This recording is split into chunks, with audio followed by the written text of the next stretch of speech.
الاستغفار. من السهل أن نقول الاستغفار، لكن من الصعب أن ندرك مدى قوته إن لم نعشه ونعشقه. ورد عن النبي صلى الله عليه وسلم أنه قال: إن العبد ليحرم الرزق بالذنب يصيبه. يا الله، أبواب الرزق في السماء مفتحة، تجد أن الله جل وعلا يرزقك العافية من باب، وباب يرزقك فيه الرزق، وباب يرزقك فيه المال، يرزقك فيه الصحة، يرزقك فيه الهداية، فتصيب الذنب الواحد، ذنب أنت تراه صغيرا جدا، ولكن هذا الذنب أغلق عليك هذا الباب الآن، وتصيب ذنبا آخرا فيغلق عليك بابا آخرا، وهلم جراء. أيها الأحبة، إننا نعبد ربا اسمه التواب، التواب الرحيم، الغافر، الغفور، الغفار، جل جلاله وتقدست أسماؤه. يقول في كتابه: فقلت استغفروا ربكم إنه كان غفارا يرسل السماء عليكم مدرارا ويمددكم بأموال وبنين ويجعل لكم جنات ويجعل لكم أنهارا. مال استغفر الله، ولد استغفر الله، أنهار استغفر الله، جنات استغفر الله. ماذا تريد؟ استغفر الله يؤتك الله عز وجل ما تريد. يا مريض، يا مهموم، يا مغموم، عليك بالاستغفار. من لزم الاستغفار جعل الله له من كل هم فرجا ومن كل ضيق مخرجا ورزقه من حيث لا يحتسب. فأقول لك يا مكروب الزم الاستغفار فإن الفرج فيه. أقول لك يا مريض الزم الاستغفار فإن الشفاء فيه.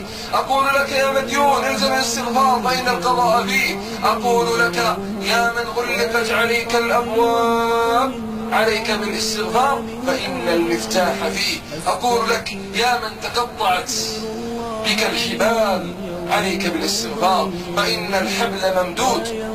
فإذا غلقت عليك أبواب الأرض وقطعت عنك حبال الأرض فتعلق بحبل السماء وانظر إلى باب السماء فإن الله عز وجل ينادي: هل من داع؟ هل من مستغفر؟ هل من سائل؟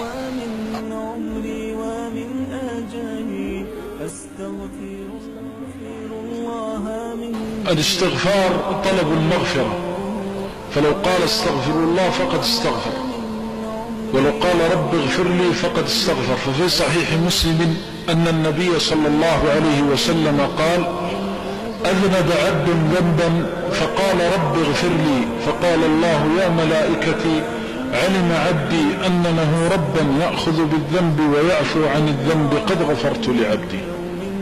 فمن قال رب اغفر لي فتحت أبواب السماوات لتلك الكلمات الطيبات، إليه يصعد الكلم الطيب والعمل الصالح يرفعه. فإن قال رب اغفر لي كلمتان خفيفتان في اللسان حبيبتان إلى الرحمن ويفرح الله لتوبة عبده.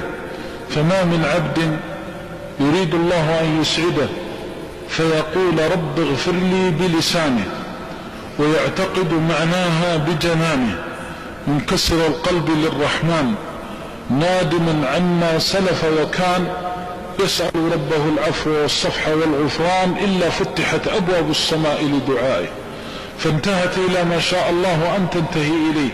فنادى الله في ملائكته: يا ملائكتي علم عبدي أن له ربا يأخذ بالذنب ويعفو عن الذنب قد غفرت لعبدي. يا جماعة، الرسول قال استغفروا الله، استغفروا. الاستغفار باب تطرقون أبواب توبة وأبواب رزق وأبواب رحمة. الاستغفار يفتح الأبواب. فقلت استغفروا ربكم إنه كان غفارا يرسل السماء عليكم مدرارا، بس يمددكم بأموال وبنين، بس ويجعل لكم جنات، بس ويجعل لكم أنهارا. الاستغفار ما استغفر عبد استغفار صحيح إلا جعل الله له من كل هم فرجا ومن كل ضيق مخرجا. فقولوا أستغفر الله أستغفر الله من يوم أضيعه وينقضي وهو من عمري ومن أجلي أستغفر الله من أكثر من الاستغفار. تأخر المطر، أكثر من الاستغفار. أصابك ضيق الصدر والكآبة، عليك بالاستغفار. تأخر المال وازدادت الديون وكثرت الهموم، عليك بالاستغفار. ليس هناك أفضل من الاستغفار. كان لقمان يجلس مع ابنه فيقول له: يا بني يا بني، أكثر من قول اللهم اغفر لي. دائما قل اللهم اغفر لي، فإن لله عز وجل ساعة إجابة لا تدري، فلربما وافقتها.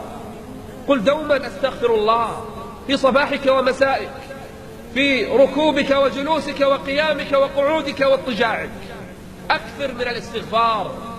كان النبي يجلس في المجلس فيستغفر الله 70 مرة وأحيانا 100 مرة، وكان يكثر من قول اللهم اغفر لي، وكان يقول أحيانا أستغفر الله العظيم وأتوب إليه.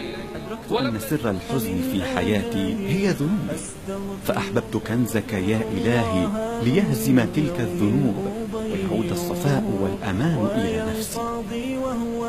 الاستغفار لا يعطي نتائجه بعدد قليل. داوم على 1000، جرب أن تداوم على 5000 يوميا، وإن وصلت في اليوم إلى 10,000 فأنت حتما مدمن عليه، وسترى في حياتك ومنامك ما تعجز الكلمات عن وصفه.